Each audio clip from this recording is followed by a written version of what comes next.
कब पढ़ा जाए? चलो देखिए,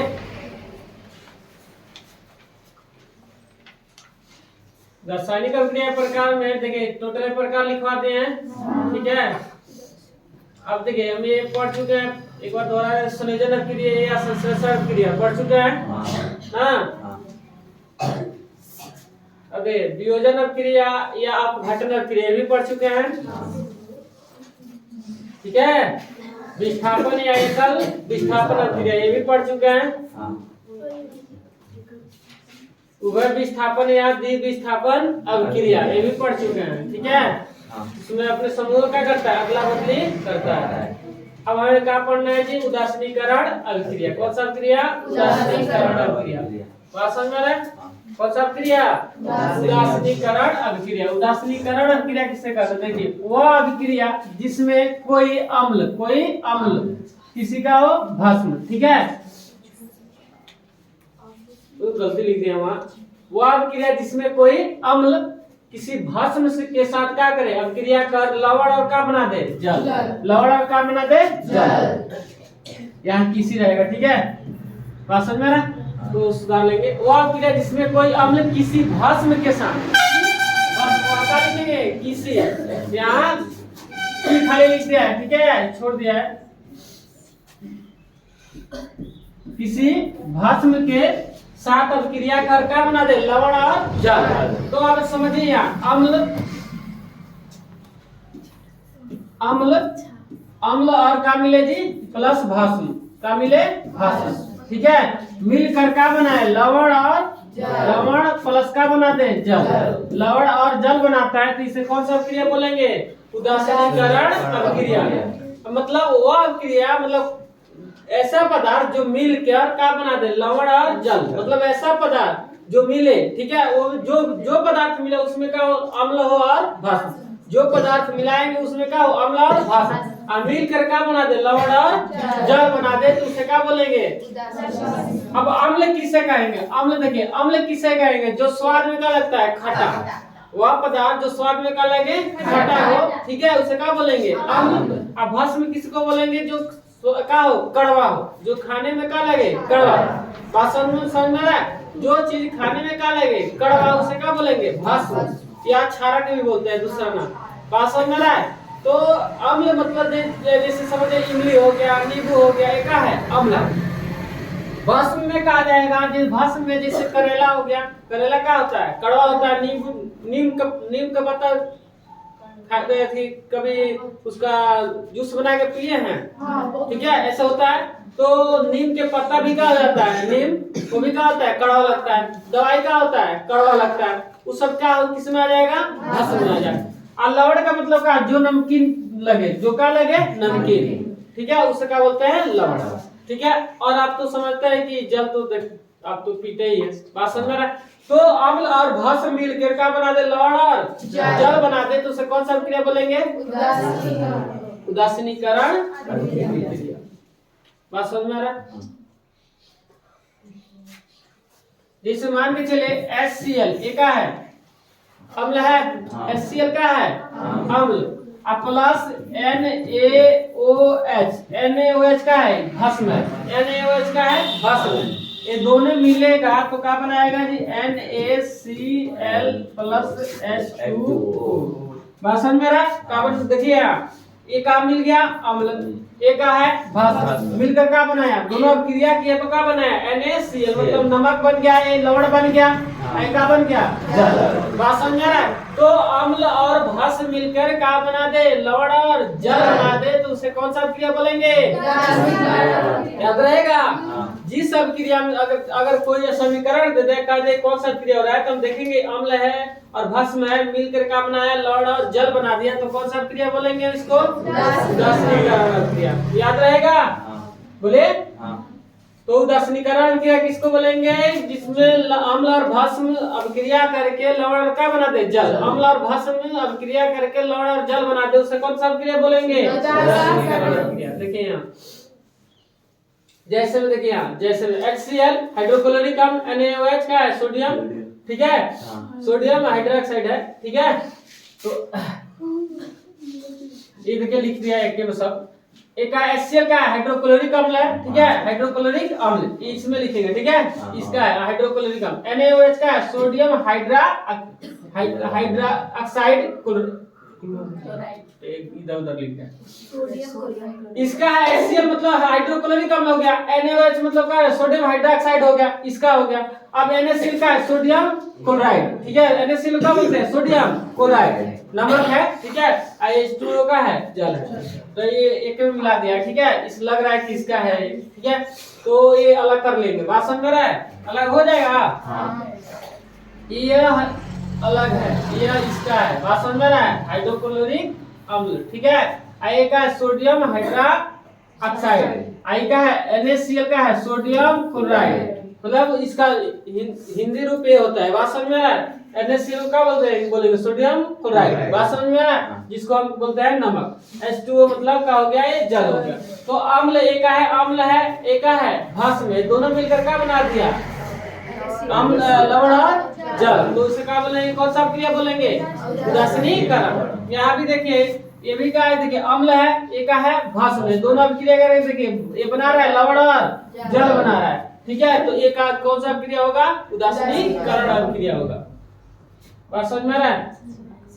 अब समझिए, अगर आपको पहचानना पड़ेगा कि अम्ल कैसे होगा और भस्म कैसे, तो उसमें देखिए अम्ल में क्या होता है H+ आयन होता है, और भस्म में क्या होता है OH माइनस, ऐसे होता है, बात समझ में रहा है। तो OH अगर देखेंगे जिसमें H+ सिर्फ देखेंगे तो होगा अम्ल, मतलब ऐसे अम्ल को हिंदी में बोलेंगे तो अम्ल पहचान जाएंगे, लेकिन समीकरण ऐसे दे दे, अगर ये ना लिखा रहता हिंदी या, ठीक है, अगर ऐसे सिर्फ रहता तो कैसे पहचानते का, तो देखिए H है, ठीक है, यहाँ का है OH है, तो OH अगर आ जाएगा तो क्या है भस्म, OH अगर देख रहे हैं जहाँ तो क्या है भस्म, बात समझ रहा है, किसी यहाँ देखो OH है, ये क्या है भस्म, बात समझे। तो सिर्फ जिसमें OH दिख जाए तो उसे क्या बोलेंगे, भस्म बोलेंगे, बात समझ में, पहचानने का तरीका है। अगर ऐसे बोलेंगे हाइड्रोक्लोरिक अम्ल ना, तो ऐसे समझिए कि बोलेंगे तब होगा, तब उसमें अम्ल बोलेंगे, भस्म बोलेंगे, तब ऐसे पहचान लेंगे। लेकिन समीकरण और खा के चख रहे हैं तो पकड़ सकते हैं अम्ल या भस्म, लेकिन अगर मान के चले कोई केमिकल है या कोई चीज है या उस पर लिखा है कोई सूत्र लिख दिया है, तो बताइए उसमें कैसे पहचानेंगे। तो सूत्र लिखा होगा तो पहचान सकते हैं कि कौन अम्ल है कौन भस्म है। OH दिखेगा तो क्या होगा, H+ देखेगा तो क्या होगा, अम्ल होगा, बात समझ में बोलिए। तो उदासीनीकरण क्रिया किसे बोलेंगे, जिसमें अम्ल और भस्म के साथ क्रिया करके लवण और जल है, कौन सा क्रिया बोलेंगे, उदासीनीकरण अभिक्रिया, याद रहेगा। अब देखिए, अब हमें कौन सा मिनट इंपॉर्टेंट है, 27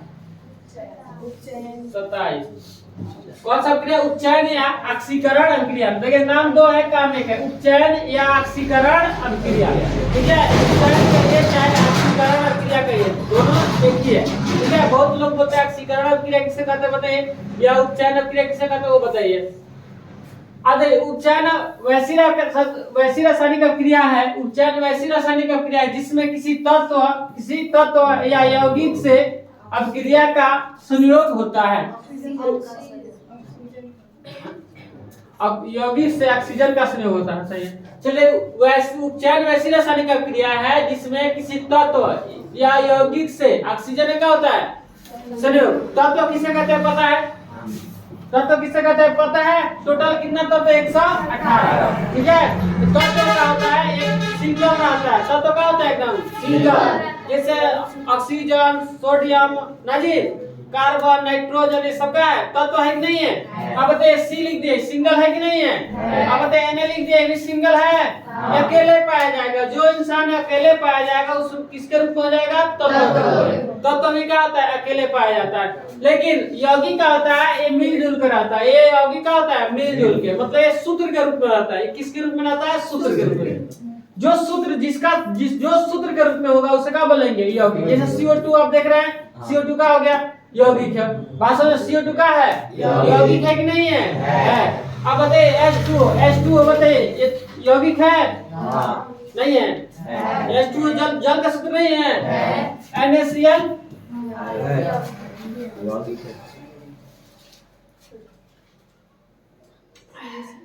आया समझ में? तो यौगिक और तत्व तो आप समझते हैं, 9th क्लास में पढ़े हैं। यौगिक जो सूत्र के रूप में होता है उसे क्या बोलते हैं? यौगिक। जिसका सूत्र नहीं होता उसे क्या बोलते हैं? मिश्रण। जिसका सूत्र नहीं होता उसे क्या बोलते हैं? मिश्रण। पढ़े हैं? माटी का सूत्र होता है? तो जिसका सूत्र ना हो तो उसे क्या बोलेंगे? मिश्रण। बात समझ में? जिसका सूत्र होता है उसे क्या बोलेंगे? यौगिक में क्या होता है? यौगिक या एक से अधिक तत्वों के साथ क्या होता है? मिलकर रहता है। बात समझ में आ रहा है? जो मिलकर रहेगा उसे क्या बोलेंगे? यौगिक। जिसका सूत्र ना होगा उसे क्या बोलते हैं? मिश्रण। और जो अकेले रहे उसे क्या बोलेंगे? तत्व। बात समझ पहचानने का तरीका है इसे। अब देखिए ये क्या करेगा कि तत्व और यौगिक से ऑक्सीजन का क्या करेगा? संयोग। ऑक्सीजन से क्या करेगा? संयोग। देखिए यहाँ कार्बन प्लस का है ऑक्सीजन, कार्बन प्लस का है ऑक्सीजन। इस ऑक्सीजन से क्या कर रहा है? कार्बन संयोग कर रहा है, CO2 बना रहा है।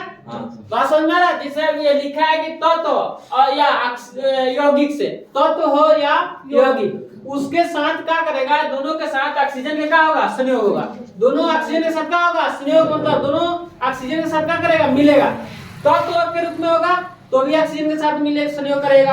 अगर यौगिक के रूप में होगा तो यौगिक के साथ भी क्या करेगा? संयोग। देखिए ये तत्व C का है, तत्व है, ये ऑक्सीजन के साथ देख रहे हैं, यहाँ संयोग हो रहा है। हो रहा है जी? तो इसे बोलेंगे कौन सा क्रिया? उपचयन या ऑक्सीकरण अक्रिया। कार्बन डाइऑक्साइड, CO2 को हिंदी का होगा जी? Carbon dioxide. चूंकि यहाँ कार्बन से ऑक्सीजन का हो रहा है? संयोग होता है। कार्बन से क्या हो रहा है? ऑक्सीजन का संयोग मिल रहा है। बात मिलना मतलब का संयोग, ठीक है? इसलिए यहाँ कार्बन का ऑक्सीकरण होता है। बात समझ में आ रहा है? इसलिए इसको क्या बोलेंगे? ऑक्सीकरण अभिक्रिया। जिसमें ऑक्सीजन का होता है, संयोग होता है। तो तत्व के साथ चाहे यौगिक के साथ ऑक्सीजन का होगा? मिलेगा, मतलब उसके साथ जाएगा। बात समझ में आ रहा है? उसके साथ रहेगा तो उसे क्या बोलेंगे? ऑक्सीकरण या उपचयन अभिक्रिया। अरे बात समझ में? अब बताइए यहाँ S तत्व है, सल्फर तत्व है कि नहीं है? इसके साथ ऑक्सीजन क्या कर रहा है? संयोग कर रहा है, मिल रहा है, मिल गया आ गया। तो ऑक्सीजन साथ छोड़ा सल्फर के नहीं, उसके साथ है, बस संयोग कर रहा है, मिल के रह रहा है, तो उसे क्या बोलेंगे? कौन सा क्रिया? उपचयन या ऑक्सीकरण अभिक्रिया। चलिए समझ में आ गया? तो जिस तत्व के साथ अगर ऑक्सीजन क्या करेगा? संयोग करेगा, मिलेगा, उसे कौन सा अभिक्रिया बोलेंगे? तो तत्व के साथ मिले चाहे यौगिक के साथ मिले, तत्व के साथ संयोग करे चाहे यौगिक के साथ संयोग करे, कौन? ऑक्सीजन, ठीक है? तो उसे कौन सा अभिक्रिया बोलेंगे? उपचयन या ऑक्सीकरण अभिक्रिया। आगे समझ में? अब देखिए अपचयन या अवकरण अभिक्रिया।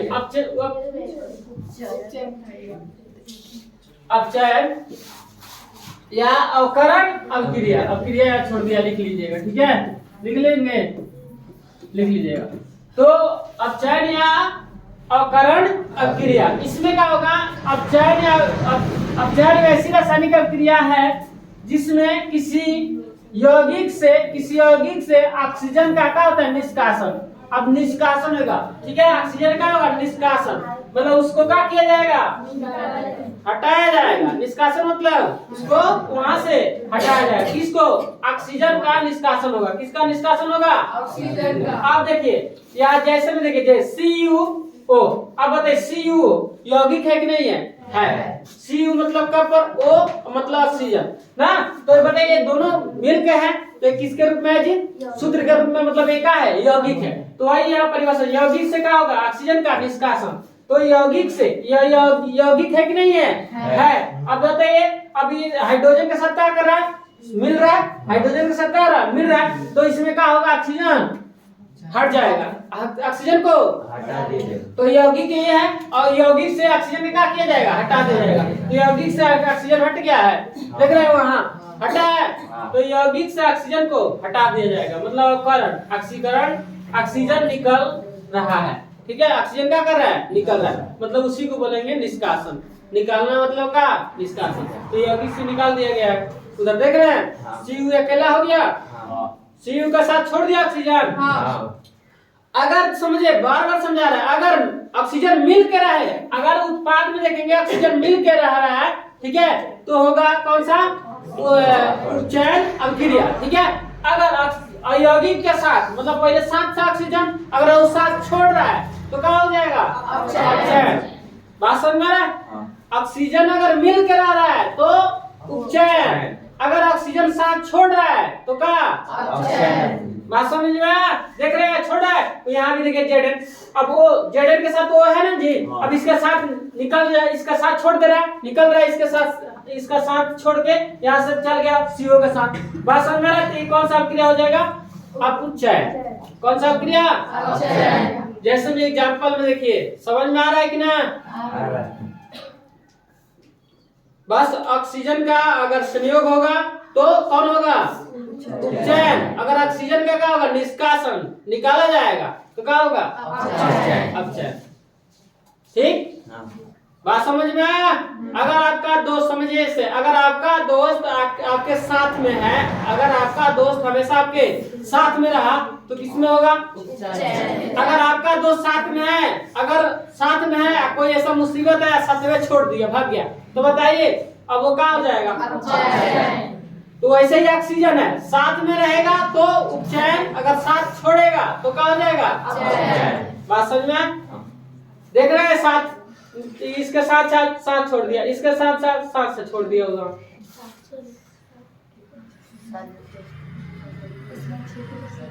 अब इतना लिख लीजिए।